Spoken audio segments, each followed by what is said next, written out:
Hello everyone, channel पर आप सभी का स्वागत है। आई होप आप सब बहुत अच्छे से हो। चलिए शुरू करते हैं आज की वीडियो। और आज की इस वीडियो में जिस टॉपिक पर मैं बात करने वाली हूँ वो टॉपिक आप लोगों के लिए बहुत इम्पोर्टेंट होने वाला है, बहुत हेल्पफुल रहने वाला है। क्योंकि जिस टॉपिक की हम बात करेंगे उसमें बीएड कर रहे मोस्टली जो स्टूडेंट हैं उनको कहीं ना कहीं प्रॉब्लम होती है, तो इसलिए ये वीडियो बना रही हूँ ताकि आप लोगों को कोई प्रॉब्लम ना हो। तो आज हम बात करेंगे बीएड में आप लोग जो टीचिंग सब्जेक्ट सेलेक्ट करते हैं उनके ऊपर। तो आज का टॉपिक इम्पोर्टेंट रहेगा, जो बीएड कर चुके हैं उनके लिए भी, जो कर रहे हैं उनके लिए भी, और जो करने वाले हैं उनके लिए भी। अब क्यों रहेगा ये देखिए। पहले बीएड कर चुके हैं और सब्जेक्ट टीचिंग सब्जेक्ट आपने ठीक से सेलेक्ट नहीं किए हैं तो आप क्या करेंगे, उसका सोल्यूशन भी मैं आपको बता दूंगी। कर रहे हैं और अगर आपके टीचिंग सब्जेक्ट गलत चूज कर लिए आपने तो आप उसका सॉल्यूशन क्या रहेगा वो आपको मैं बताऊंगी। और जो स्टूडेंट अभी एडमिशन जो चल रहे हैं उनके अकॉर्डिंग सब्जेक्ट सेलेक्ट करेंगे वो कैसे करें, तो सबके लिए इसमें सॉल्यूशन मिल जाएगा। और जो अभी एंट्री करेंगे बीएड में, जो एडमिशन ले रहे हैं, वो इस तरह की प्रॉब्लम उनको आएगी नहीं, क्योंकि शुरू में ही आप उसको अच्छे से कर पाओगे, सेलेक्ट कर पाओगे जो सब्जेक्ट आपको करनी चाहिए वो। ठीक है, तो चलिए सबसे पहले बात करते हैं। बीएड में आपको दो टीचिंग सब्जेक्ट सेलेक्ट करने होते हैं जो आपके ग्रेजुएशन में रहे हैं उनमें से। सबसे इम्पोर्टेंट चीज ये है, ये ध्यान रखिए कि ग्रेजुएशन में जो भी आपके पास सब्जेक्ट थे उनमें से ही आपको बीएड में टीचिंग सब्जेक्ट सेलेक्ट करने हैं।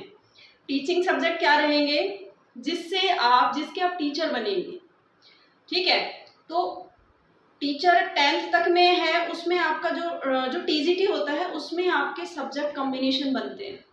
तो उस टाइम जो टीचिंग सब्जेक्ट आप सेलेक्ट करते हैं बीएड में, दो सब्जेक्ट रहते हैं आपके, उनका कॉम्बिनेशन अगर बनता है तो आप इजीली आगे का प्रोसेस कंप्लीट कर पाएंगे टीचिंग लाइन में। और अगर आपने गलत सब्जेक्ट सेलेक्ट कर लिए तो आप आगे उसमें बढ़ ही नहीं पाएंगे, क्योंकि फॉर्म फिल करेंगे वहाँ हो ही नहीं पाएगा। ठीक है, तो इसके लिए ज़रूरी है कि सबसे पहले आपको ये पता हो कि ग्रेजुएशन में आपके पास क्या सब्जेक्ट हैं, उनमें से ही आपको टीचिंग सब्जेक्ट सेलेक्ट करने हैं। ठीक है, अब वो जो अब कई बार बच्चे क्या कहते हैं कि ये तो मैंने अपने ग्रेजुएशन में से ही थे, लेकिन फिर भी उनमें कॉम्बिनेशन नहीं बन रहा है। जब मैं एस्टेट का फॉर्म भरता हूँ तो उसमें अलग चीज़ें आ रही हैं, अलग सब्जेक्ट शो अप हो रहे हैं, मैंने बीएड अलग सब्जेक्ट से कर ली है, तो अब मैं क्या करूँ। तो आपने ग्रेजुएशन में सब्जेक्ट तो रहे हैं, लेकिन उनमें से भी आपको एक कॉम्बिनेशन बनाना पड़ता है, दो सब्जेक्ट सेलेक्ट करने पड़ते हैं, ग्रेजुएशन में से ही होते हैं। और वो किस तरह से होते हैं वो देखिए। ठीक है, तो यहाँ देखिए मैंने ये सब्जेक्ट पहले ही नोट डाउन कर दिए थे, क्योंकि वीडियो फिर काफ़ी लंबी हो जाती है। तो ग्रेजुएशन में जो सब्जेक्ट आपके रहते हैं वो इस तरह से होंगे। आर्ट्स में, साइंस में और कॉमर्स में, तीनों स्ट्रीम के रहेंगे, आर्ट्स के, साइंस के और कॉमर्स के। अब आर्ट्स में क्या रहेगा आपके पास, Hindi, English, Sanskrit, political science, geography, history, eco, sociology और भी काफ़ी सारे सब्जेक्ट हैं आर्ट्स में जिनसे आप ग्रेजुएशन करते हो।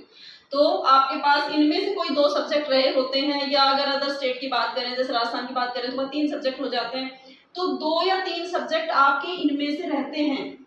और हरियाणा की अगर बात करें तो हिंदी और इंग्लिश कंपलसरी रहती है तीनों ईयर्स में। राजस्थान में कंपलसरी नहीं है, जैसे आपकी क्लियर हुई वैसे ही हिंदी और इंग्लिश आपकी छूट जाती है। अगर आपने कंपलसरी ले रखी है, ऑप्शनल होती है वो चलती है साथ में। तो हिंदी इंग्लिश सभी में रहती है।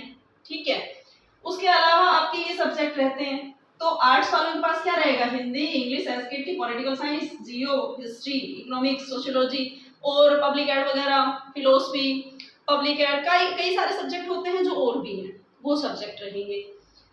साइंस वालों के पास क्या रहता है, Hindi, English, bio, physics, chemistry और मैथ, ये रहते हैं। इससे आप ग्रेजुएशन करते हैं अगर आप साइंस से हैं तो। कॉमर्स से अगर आप ग्रेजुएशन कर रहे हैं तो Hindi, English, account, business, eco और मैथ, इनमें से आपने ग्रेजुएशन किया है इन सब्जेक्ट से। अब आप करते हैं बीएड। तो अब आप जब बीएड करते हैं तो वहां आपको, जब आप कॉलेज में एडमिशन फॉर्म फिल करने जाते हैं, रजिस्ट्रेशन आपका हो गया है, कॉलेज आपको अलॉट हो गया है, और जब आप कॉलेज में एडमिशन फॉर्म फिल करने जाते हैं उस टाइम कॉलेज की तरफ से आपको बोला जाता है कि भाई 2 टीचिंग सब्जेक्ट फिल कर दीजिए जिससे आपको बीएड करनी है। अब उस टाइम आप होते हैं कंफ्यूज। मैंने देखा बहुत सारे स्टूडेंट को यही नहीं पता होता कि हमें बीएड किस सब्जेक्ट से करनी है। तो सबसे पहले तो ये देखिए आपको टीचर किसका बनना है, आपके पास सब्जेक्ट क्या है, आप टीचिंग सब्जेक्ट क्या लेंगे।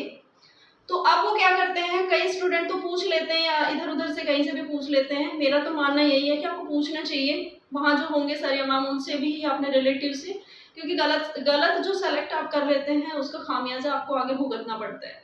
तो उसी टाइम आप 1 दिन का टाइम ले लीजिए, 2 दिन का ले लीजिए और वो क्लियर करके तब आप वो फॉर्म फिल कीजिए कि मेरे टीचिंग सब्जेक्ट ये हैं। अब आप वो करेंगे कैसे, कि किस तरह से किए जाएं। तो देखिए, सबसे पहले आप अपने सब्जेक्ट देखिएगा कि मेरे पास सब्जेक्ट क्या है। अगर आप आर्ट्स से हैं तो आपके सब्जेक्ट ये रहे सारे, हिंदी और इंग्लिश तो है ही, उसके अलावा बाकी सारे सब्जेक्ट हैं। वहाँ कॉलेज में आपको एक ग्रुप दे दिया जाता है, एक पेज दे दिया जाता है जिसके ऊपर यूनिवर्सिटी की तरफ से ग्रुप्स डाले हुए होते हैं, वो मैं बाद में बताऊंगी। लेकिन पहले आपका ये क्लियर हो जाए कि आप इनमें से सब्जेक्ट चूज कैसे करेंगे। तो जो भी आर्ट्स का स्टूडेंट है जिसके पास आर्ट्स के सब्जेक्ट हैं, तो उनको जो 2 टीचिंग सब्जेक्ट लेने होंगे वहाँ, वो एक तो आपका रहेगा हिंदी में से या इंग्लिश में से, हिंदी इंग्लिश और संस्कृत में से भी रख सकते हैं आप, ठीक है कि। और दूसरा आपके जितने भी सब्जेक्ट हैं, पॉलिटिकल साइंस हो चाहे ज्योग्राफी हो हिस्ट्री हो कुछ भी हो, वो आपके आएंगे एसएस में, ठीक है। तो ये तो आ गया आपके एसएस में। तो एक सब्जेक्ट तो हो गया आपका एसएसटी सोशल साइंस, ठीक है, सोशल स्टडी भी जिसको आप बोल देते हैं। तो एक सब्जेक्ट तो आपका एसएस होगा ही होगा। आर्ट्स वाले स्टूडेंट ये ध्यान रखना, एक सब्जेक्ट तो आपका एसएस होना ही होना है। दूसरा जो है वो अब आपको सेलेक्ट करना रहेगा, ठीक है। तो उसमें आप हिंदी भी ले सकते हैं, इंग्लिश भी ले सकते हैं। अगर आपके पास ग्रेजुएशन में संस्कृत थी तो आप संस्कृत भी ले सकते हैं। तो एक तो आज आपका हो जाएगा एसएस और एक हो जाएगा हिंदी या इंग्लिश या संस्कृत, ठीक है। तो 2 सब्जेक्ट आपके हो गए, आपको सोचने की जरूरत ही नहीं पड़ेगी। आपको इंग्लिश का टीचर बनना है, हिंदी का बनना है, उसके अकॉर्डिंग, और एसएस ये आपका सब्जेक्ट हो जाएगा। यहाँ एक चीज और होती है, अगर कोई स्टूडेंट चाहता है कि मैं एसएस ना लूं और मुझे संस्कृत चाहिए, ठीक है, तो संस्कृत और हिंदी ये उसका सब्जेक्ट हो जाएगा। हिंदी और संस्कृत वो सब्जेक्ट ले सकता है, ठीक है। टीचिंग सब्जेक्ट की बात कर रही हूँ, एक सब्जेक्ट उसका हिंदी हो सकता है और दूसरा टीचिंग सब्जेक्ट वो संस्कृत ले सकता है। वहां उसको एसएस लेने की जरूरत नहीं है, वो हिंदी और संस्कृत उसके 2 सब्जेक्ट हो गए। अगर आप चाहें तो हिंदी और इंग्लिश में भी ले सकते हैं कि मुझे एसएस में इंटरेस्ट नहीं है, मुझे हिंदी और इंग्लिश रखना है, तो आप हिंदी और इंग्लिश का भी ले सकते हैं, ठीक है। उसके बाद आप इंग्लिश और संस्कृत भी ले सकते हैं। लेकिन अगर आपका सही देखा जाए तो आपका सब्जेक्ट होना चाहिए एसएस और इंग्लिश या हिंदी या संस्कृत, इनमें से मतलब एक सब्जेक्ट आपका एसएस होना चाहिए, दूसरा आपका हिंदी इंग्लिश और संस्कृत में से होना चाहिए। और इसमें अगर आपको हिंदी और संस्कृत में इंटरेस्ट है तो आप यहाँ दोनों ये सब्जेक्ट ले सकते हैं, एक ये भी और एक ये भी, ठीक है। तो जब आप एसटेट के फॉर्म भरेंगे एसएस में, तो आपका एसएस के साथ हिंदी इंग्लिश का तो आता ही है, आता है ना। अगर आप संस्कृत का भरते हैं संस्कृत सब्जेक्ट डालते हैं तो संस्कृत का आएगा।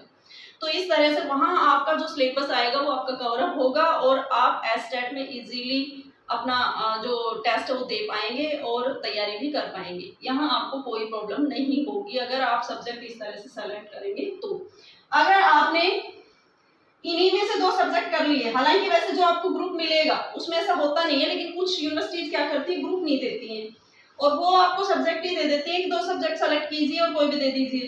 तो कई बार स्टूडेंट क्या करते हैं इन्हीं में से सेलेक्ट कर लेते हैं, ज्योग्राफी कर लिया, हिस्ट्री कर लिया, इको कर लिया, लेकिन ये दोनों तो एसएस के हैं।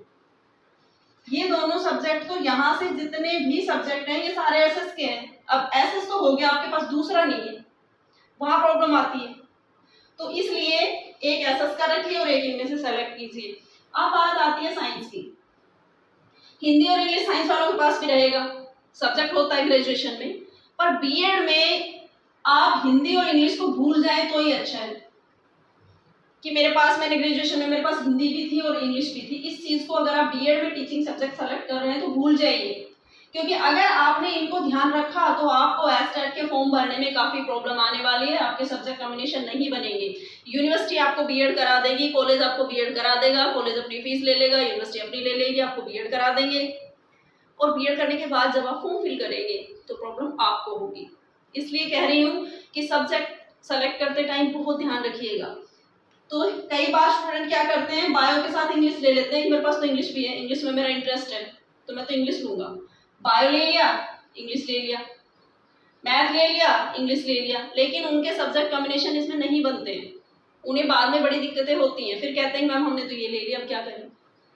ठीक है, तो यहाँ इन दोनों को भूल जाइए आप कि आपके पास ये सब्जेक्ट हैं थे ग्रेजुएशन में। अब बात करते हैं इनमें से, अब आपको सेलेक्ट करने हैं यहाँ से। तो देखिए अगर आप मेडिकल के हैं तो आपका एक सब्जेक्ट तो हो जाएगा बायो, एक टीचिंग सब्जेक्ट तो आप बायो रखेंगे। अब दूसरा आपको सेलेक्ट करना होगा, तो बीएड में फिजिक्स और केमिस्ट्री के लिए एक सब्जेक्ट होता है फिजिकल साइंस, फिजिकल साइंस करके एक सब्जेक्ट होगा। मतलब अलग से आपको कई बार बच्चे बोलते हैं कि मुझे तो फिजिक्स से बीएड करनी थी, मुझे तो केमिस्ट्री से करनी थी। फिजिक्स और केमिस्ट्री जो है वो आपके सब्जेक्ट में नहीं रहेंगी, फिजिकल साइंस सब्जेक्ट रहेगा जिसमें आपका इन दोनों का एड ऑन होगा। ठीक है, तो एक सब्जेक्ट आपका हो जाएगा बायो और दूसरा हो जाएगा आपका फिजिकल साइंस। अगर आप मेडिकल के स्टूडेंट हैं तो एक बायो लेंगे और दूसरा लेंगे फिजिकल साइंस, तभी आपका सब्जेक्ट कॉम्बिनेशन बनेगा, ये ध्यान रखिए। ठीक है, अब अगर आपके पास फिजिक्स केमिस्ट्री और मैथ है साथ में, बायो नहीं है, तो आप क्या लेंगे, तो आपका एक तो हो जाएगा फिजिकल साइंस और दूसरा हो जाएगा मैथ, इस तरह से लेंगे आप। ठीक है, फिजिकल साइंस और मैथ नॉन मेडिकल वाले बच्चे लेंगे, बायो और फिजिकल साइंस मेडिकल वाले बच्चे लेंगे।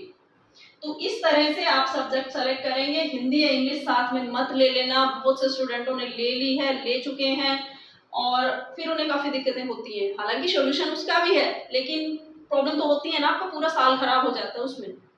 ठीक है, और हो सकता है 1-2 साल बाद आप अगर फॉर्म फिल करते हैं तब आपको पता चले तो फिर 2-3 साल खराब हो गए। तो अच्छा है कि आप फॉर्म फिल करें उसी टाइम, आपके जो 2 टीचिंग सब्जेक्ट आपको सेलेक्ट करने वो अच्छे से हों, ताकि आपको आगे प्रॉब्लम ना आए। अब बात करते हैं कॉमर्स की। तो कॉमर्स में भी हिंदी इंग्लिश, फिर उसके बाद अकाउंट बिजनेस इको मैथ, ये वाले सब्जेक्ट रहेंगे जिससे आप ग्रेजुएट होंगे, ग्रेजुएशन कर चुके होंगे।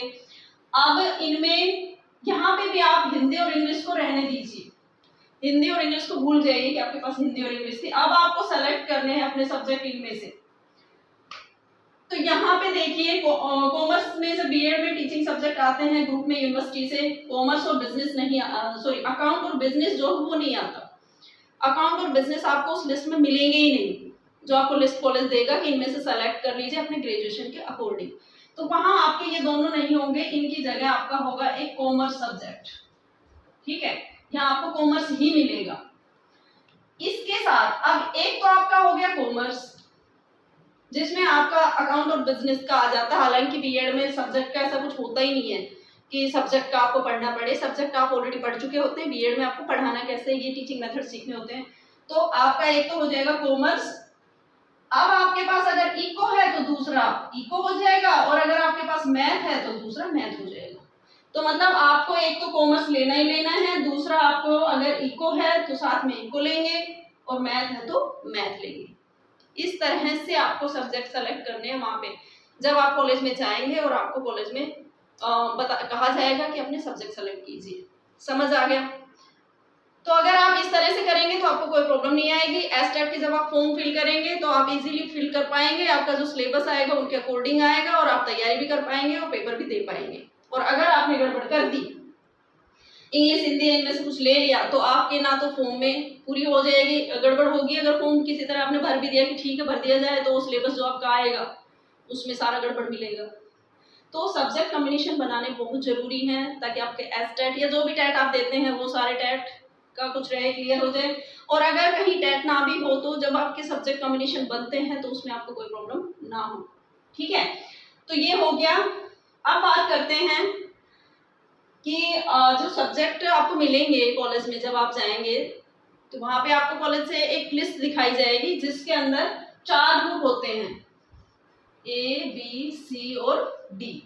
ठीक है, उस लिस्ट में 4 ग्रुप होंगे। इस ग्रुप में कुछ सब्जेक्ट डले हुए होंगे, इसमें भी डले हुए होंगे, इसमें भी डले हुए होंगे, इसमें भी डले हुए होंगे। और आपको कॉलेज कह देगा कि इन चारों ग्रुप में से आपको 2 टीचिंग सब्जेक्ट सेलेक्ट करने हैं और वो कौन से करने हैं, जो आपके ग्रेजुएशन में सब्जेक्ट थे उनके अकॉर्डिंग। तो यूनिवर्सिटी यहाँ पे इस तरह से सब्जेक्ट डालती है कि आपके सब्जेक्ट मैच ना हो और अलग अलग ग्रुप से होंगे वो।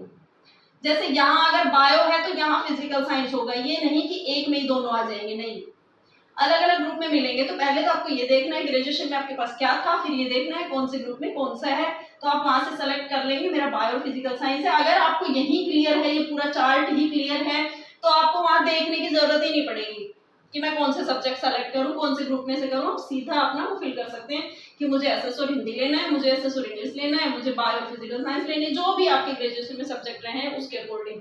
नहीं तो आपको तो बोल देंगे कि इन 4 ग्रुप में से 2 टीचिंग सब्जेक्ट सेलेक्ट कीजिए और अलग अलग ग्रुप से हो। फिर आप वहां ढूंढते हो बायो इसमें है, फिजिकल साइंस इसमें है, इंग्लिश इसमें है, मुझे तो इंग्लिश और बायो लेना था, मुझे तो ये लेना था, तो वहां आप कंफ्यूज हो सकते हो। इसलिए पहले आपका क्लियर हो कि आपको क्या लेना है, फिर इसमें से ये उठाए, इसमें से ये उठाए और फिल कर दिए, ठीक है। तो इस तरह से आपको सेलेक्ट कर लेंगे। अब बात करते हैं कि अगर आपने बीएड कर ली है और आपके सब्जेक्ट ग्रुप में नहीं है, मतलब वो मिसमैच है, उनका कॉम्बिनेशन नहीं बन रहा, अब आप क्या करें। तो बीएड अगर कर भी ली है तो देखिए साल तो आपका खराब होना ही होना है। अब आपके पास एक ऑप्शन बचता है कि एडिशनल के फॉर्म भर सकते हैं आप एडिशनल सब्जेक्ट में। तो वो क्या रहेगा उसमें, जैसे आपने मान लो यहाँ बायो और इंग्लिश ले लिया, अब आपको पता चला कि मेरा कॉम्बिनेशन ही नहीं बन रहा, मेरा तो फॉर्म ही नहीं भरा जाएगा। अब आप चाहते हैं कि बायो के साथ में फिजिकल साइंस ले लूं और उससे बीएड करूं, तो आप एडिशनल फिजिकल साइंस सब्जेक्ट लेंगे और उससे फॉर्म फिल करेंगे। एडिशनल के फॉर्म निकलते हैं जब रीअपीयर के फॉर्म निकलते हैं उसके साथ। तो पहले अलग अलग टाइम पे होते थे, लेकिन अभी इंदिरा गांधी यूनिवर्सिटी ने तो स्पेशली कर दिया है, जैसे ही आपके रीअपीयर के फॉर्म निकलते हैं उस टाइम आपके एडिशनल के फॉर्म भी निकलते हैं। आप एडिशनल सब्जेक्ट के फॉर्म फिल कीजिए, जब एग्जाम होंगे सबके उस टाइम आपके एग्जाम हो जाएंगे, रिजल्ट आ जाएगा और फिर उस मार्कशीट के साथ आप अपनी इस मार्कशीट को लेके आप करा सकते हो फिर कि हाँ मेरे जो सब्जेक्ट है वो मैच हो रहे हैं, ठीक है। तो अगर आपने बीएड कर ली है और आपके सब्जेक्ट मैच नहीं हो रहे हैं, आपको लगता है कि मैंने गलत सब्जेक्ट सेलेक्ट कर लिया था टीचिंग सब्जेक्ट, तो उसका सोल्यूशन यही है कि आप एडिशनल सब्जेक्ट लें, उससे एग्जाम दें और फिर आप आगे उसका रिजल्ट आने के बाद उसको कहीं यूज करें। बाकी जो स्टूडेंट बीएड अभी कर रहे हैं, आप लोगों में से हैं, आपके रिलेटिव हैं, आपके फ्रेंड सर्कल में हैं, तो उनको ये वीडियो जरूर शेयर कीजिए ताकि उनके सब्जेक्ट सेलेक्ट करने में कोई प्रॉब्लम ना हो और उन्हें आगे भी किसी तरह की प्रॉब्लम ना आए, ठीक है। तो आज की वीडियो में इतना ही। आई होप ये वीडियो आप लोगों के लिए हेल्पफुल रहेगी। उम्मीद करती हूँ आप सबको ये पसंद आए और वीडियो को ज़्यादा से ज़्यादा शेयर कीजिए, लाइक कीजिए और अगर चैनल पर नए हैं तो सब्सक्राइब कर लीजिए ताकि आपको वीडियोस मिलती रहे।